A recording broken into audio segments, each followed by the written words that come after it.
Estuvimos leyendo los últimos días noticias que tienen que ver con la natalidad y también con la gran cantidad de adultos mayores que hay y la poca natalidad, que cayó un 40% en la Argentina. Pero hay el dato que también es muy importante, es que la población de adultos mayores creció considerablemente, con los mayores de 85 años, que aumentaron del 1.5% al 11.8% de la población total desde 1991 a esta parte. Nosotros vamos a charlar con José Manuel Viudés, quien es especialista en gerontología y longevidad saludable del Hospital Italiano y también de la Clínica Suizo-Argentina. Doctor, buen día. Gabriel Benítez es mi nombre, gracias por atendernos. Buen día, Gabriel, ¿cómo están ustedes?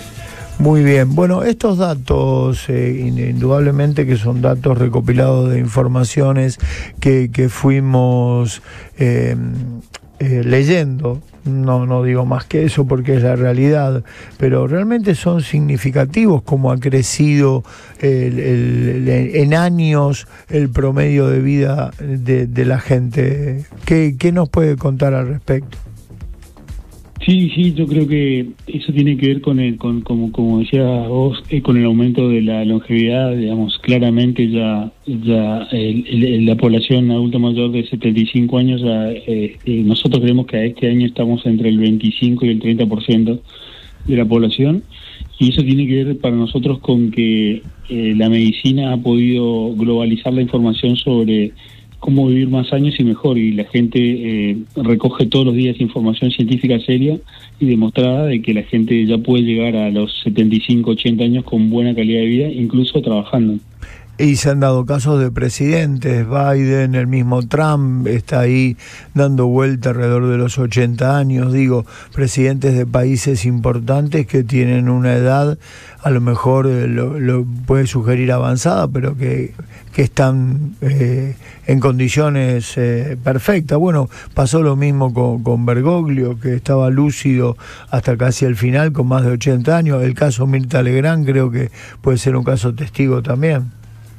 Sí, lo que pasó claramente es que, por suerte, nosotros, primero lo que pasó revolucionariamente, que por esto es bueno que la gente sepa, es que pudimos determinar cuándo realmente envejecemos, y ya sabemos que genéticamente tenemos dos momentos de envejecimiento, uno es entre los 40 y los 50 y el otro es entre los 60 y 65.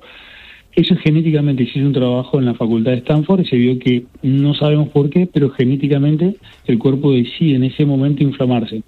Esa es la mala noticia. La buena noticia es que, sin embargo, si nosotros nos preparamos del punto de vista sobre todo de ejercicio físico y dieta, antes de los 40-45 y antes de los 60-65, ese golpe que sería como un choque inflamatorio de envejecimiento acelerado, se puede, soslayar creando un airbag fisiológico, que sería estar bien entrenado, tener una buena dieta y un buen peso, y tener una actividad cognitiva que saludable, que implique estar en un trabajo que te dé felicidad, pero también que te dé desafíos. Entonces lo que logramos es que la gente llegue hasta los 75 años. Hoy ya Harvard determinó que a los 75 años una persona podría recién ahí determinarse ser geronte. Mirá qué interesante lo que vos decís, porque parece muy prematuro antes de los 50 años. Lo de los 60 está más entendible, pero así que es lo que llamamos comúnmente, vulgarmente y hasta ordinariamente el viejazo por ahí, que sí. Notás que querés hacer cosas de 40 y tenés 60. Sí. Y la buena noticia es que gracias a que encontramos esto, podemos decir que nosotros podemos llegar entre los 40 y los 50 con un airbag de un Mercedes-Benz, o podemos llegar con un airbag de un Fiat 600, y eso depende de lo que hagamos nosotros a partir de los 35, porque Harvard también demostró otra cosa. Gracias a la medición de envejecimiento muscular, que lo que tenemos que saber ahora y a partir de en adelante es, si nosotros medimos masa muscular, estamos midiendo envejecimiento. Una persona que tiene masa muscular tiene cerebro sano y corazón sano. Eso ya está determinado biológicamente. Nosotros vemos que a partir de los 35 dejamos de fabricar masa muscular normalmente, y ahí dejamos de ser jóvenes a los 35. Pero si medimos pérdida de masa muscular, realmente perdemos en forma desproporcional a los 75. O sea que si nosotros después de los 35 comenzamos una buena dieta, un buen ejercicio, tratamos de ser felices, dormir más de 6 horas y menos de 9, y sobre todo en un trabajo científico que demostró que tal vez descansar 30 minutos a la siesta rejuvenezca el cerebro, probablemente lleguemos con un buen airbag a los 40, 45, el envejecimiento no sea demasiado profundo, y ahí pasemos a la próxima etapa, 60-65, mucho más preparados, y lleguemos a los 7-5 trabajando. Yo creo que el mundo va a cambiar y la jubilación se va a llegar a los 70-75, siempre y cuando la gente quiera hacerlo, ¿no? Y, por ejemplo, hoy, ¿cuándo una persona se considera un anciano? Para nosotros hoy, por Harvard, es 75 años, 7-5. Esto también, si uno lo busca por ahí, porque yo lo he buscado, hablaban de 60 años, indudablemente, que se ha logrado avanzar en el tiempo, ¿no?, de manera considerable. Claro, nosotros ya encontramos cosas como, por ejemplo, que disminuyen el envejecimiento, por ejemplo, cosas como el peso adecuado, la actividad física 3 veces por semana, ser feliz, dormir más de 6 horas, tener una actividad cognitiva saludable y una vida social saludable. Esto que decían del artículo de las parejas que llegan a grandes monoparentales, vamos a llegar a eso solo si tenemos vamos a tener menos hijos, pero tenemos que tener una red social mucho más activa y mucho más protectiva. Tenemos que salir de nuestras casas y tenemos que empezar a socializar, porque ese va a ser el mecanismo de protección neurocognitiva que nos va a llegar a tener 75 años y estar activos laboral y socialmente. Doctor, ¿cuándo se descubrió que, por ejemplo, los juegos eran tan importantes para personas que por ahí ya están cerca de los 80 años y se les sugiere jugar a, no sé, carta, dominó, hacer ejercicios tipo crucigrama, esas cosas como si fueran criaturas, que esto mantiene cognitivamente el cerebro funcionando? Porque, por ejemplo, no recuerdo este tipo de cuestiones con mis abuelos, y ahora es bastante común ver gente mayor haciendo actividades, ya sea dibujos, cosas que sean recreativas. ¿Desde cuándo y realmente es importante esto? Sí, qué buena pregunta. Todo surgió por los crucigramas, eso nació en la Segunda Guerra Mundial. Los crucigramas eran algo que se escribía en Estados Unidos, que hacían algunos líricos que le gustaba invadir las bibliotecas para poder resolver problemas, y parecía algo que no era importante. Cuando en la Segunda Guerra Mundial se empezaron a usar los espías, empezaron a usar claves, y vieron que los tipos que sabían hacer crucigramas tenían esa capacidad de poder detectar estas claves entre los espías. A partir de ahí se vio que el crucigrama produce una serie de transformaciones cerebrales. Esto es Segunda Guerra Mundial, que los pacientes, los soldados que sabían hacer crucigramas eran más inteligentes para poder deducir cosas. A partir de ahí se empezó a estudiar lo que produce el desafío intelectual en el cerebro, y se vio que todo paciente o toda persona que sigue usando desafíos intelectuales en forma, por lo menos 3 veces por semana, al cabo de 30 años se llegó a hacer biopsias cerebrales y tienen más conexiones neuronales. O sea, lo que hacemos hoy es que si nosotros usamos desafíos intelectuales 3 veces por semana por lo menos, y sobre todo desafíos intelectuales que sean nuevos, o sea, que sean cada vez distintos todos los días, producimos más masa cerebral, más masa encefálica y más conexiones neuronales que sustancia blanca. O sea que el adulto mayor ahora sabemos que no deja de fabricar conexiones, lo que deja de crecer en todo caso son las neuronas, pero las conexiones, que es la autopista rápida que hay entre un cerebro derecho y uno izquierdo, se puede seguir mejorando si nosotros seguimos usando el cerebro, pero con desafíos. Lo que le quiero decir es esto: no tiene sentido creer que si yo trabajo de médico, por ejemplo, está bien que yo siga estudiando medicina y con eso es suficiente. No, tengo que desafiarlo, por ejemplo, y estudiar, por ejemplo, agronomía como un hobby. Eso produce en mi cerebro salir de la zona de confort y conecto más neuronas y a mayor velocidad, digamos. Y el contrapunto de todo esto, que es interesantísimo todo lo que nos contaba José Manuel, es la tasa de natalidad, que cayó un 40%, y donde los jóvenes parece que no forman pareja, pero no es la prioridad tener un hijo, indudablemente. Sí, eso tiene dos aristas, ¿no? La arista de la incertidumbre económica, esa es la parte mala. Los jóvenes ven que los padres con un solo trabajo no llegan a ser padres que puedan solventar una familia. tiene que tener varios trabajos, el costo de salir a trabajar, si uno tiene más de 2 hijos, significa estar mucho tiempo fuera de la casa. Los hijos han visto eso, entonces han decidido que la forma de la sábana corta, digamos, de o te tapás la cara o te tapás los pies, han decidido que para poder ser felices, no tener tantos hijos y con eso tener una economía más saludable. Esa es la parte mala. La parte buena es que los jóvenes han visto que pueden prolongar su juventud en base a todos estos cambios que le decía del famoso airbag antes de los 40 y antes de los 60.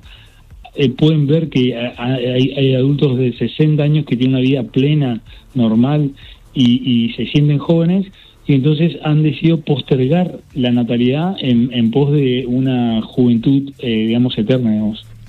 Y los números son clarísimos y por demás de considerable en los últimos 2 censos que hubo.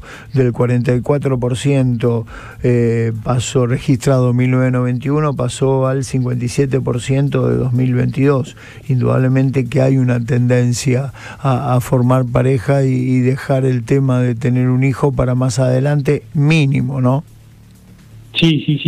Incluso ya hay ciudades como Barcelona, Madrid y Buenos Aires que hay más mascotas en casas que niños menores de 11 años. O sea que han cambiado incluso la forma de formar la familia y han reemplazado un niño por una mascota. Por esto que le decía, ¿no? Que ellos se van a ver más jóvenes por más tiempo. Van a ver que sus padres son más longevos y los padres longevos van a poder seguir ayudando a estos hijos, y esto va a hacer que ellos entren en una zona de confort, de que van a haber cuestionado su confort si incrementan el número de hijos. Sin embargo, otra cosa que pasó es que la mujer ocupó cargos muy importantes, se ha igualado muchísimo por suerte eso, y la mujer ha postergado la natalidad. Ahora la mujer se embaraza entre los 30 y los 35 y antes entre los 25 y los 30, digamos. Eso te iba a preguntar, ¿cuál es el promedio más o menos en donde suelen tener el primer hijo las parejas o las mujeres en sí? Así que eso también se atrasó y el promedio es entre 30 y 35 años. Sí, 30 y 35 años, y otra cosa que pasó con la mujer, que por lo cual posterga cada vez más el tema de familias numerosas, es que le hemos podido mostrar a los médicos que lo que era antes el climaterio o la menopausia ya no es un problema muy serio. Si una mujer se prepara 5 años antes de la edad del climaterio con ejercicio físico, dieta balanceada, por ejemplo la dieta mediterránea, con actividad física, cognitiva y física, y una dieta incluso rica en proteínas para no perder masa muscular, estas mujeres pasan el climaterio de manera mucho más normal que lo que pasaban nuestras madres, son mucho más activas laboralmente, y eso hace que ellas vean a sus jefas de 60, 65 años muy activas, y entonces tratan de prolongar o posponer la natalidad de su primer hijo en pos de tener una carrera más, digamos, más vigorosa, porque hoy la medicina le puede dar esa potestad. Inclusive ya tenemos y muy diseminado el tema de las hormonas en la mujer. Ya se ha podido discriminar qué mujer necesita o va a necesitar hormonas, y ya podemos discriminar qué hormonas son buenas y no producen, como en el pasado, efectos colaterales como cáncer de mama y ovario, ¿no? Y por último, en el tema natalidad también hay una cuestión cultural muy fuerte. Es difícil entre un matrimonio, una pareja, que los dos trabajan, que a lo mejor con cargos universitarios es muy difícil encontrar más de 2 hijos, mientras que en lugares mucho más humildes, como pueden ser los más carenciados, sí se pueden encontrar 5, 6, 7 hijos todavía. Digo, ahí está ese choque, me parece, cultural, que también define un poco la situación. Claro, ahí es donde tendría que participar el Estado. De la gente de clase media alta tiene más acceso a la planificación familiar. Hay distintos dispositivos y distintas formas de planificarlo, por ejemplo, DIU, anticonceptivos, etcétera. Inclusive se ha incrementado el doble el sistema de esterilidad en el hombre planificada. O sea, los hombres ya a los 40 años se someten a una cirugía urológica para no tener hijos. Eso es privativo de la clase media alta, y eso debería ser más globalizado. Y otra cosa que le pasa a las clases sociales bajas es que no están teniendo el ingreso educativo necesario que los lleve a ostentar cargos más altos, por los cuales la mujer de clase social baja tiene menos acceso a estos cargos, entonces se queda más postergada en la casa como era hace 50 años, y a diferencia de la clase media alta, que sí tiene acceso a esos cargos altos, por lo cual deberíamos equiparar esas cargas y deberían tener acceso esas mujeres de clase media baja a cargos más jerárquicos, y eso se va a basar en la educación que le demos, digamos. José Manuel, ha sido un gusto realmente charlar este rato con vos, muy amable, y muchas gracias por atendernos. Gracias a ustedes, buen día. José Manuel Viudez, especialista en gerontología, muy amplio, ¿no? Desde la extensión de la vejez a esta cuestión que tiene que ver con la baja considerable de natalidad, y generan un contrapunto interesantísimo.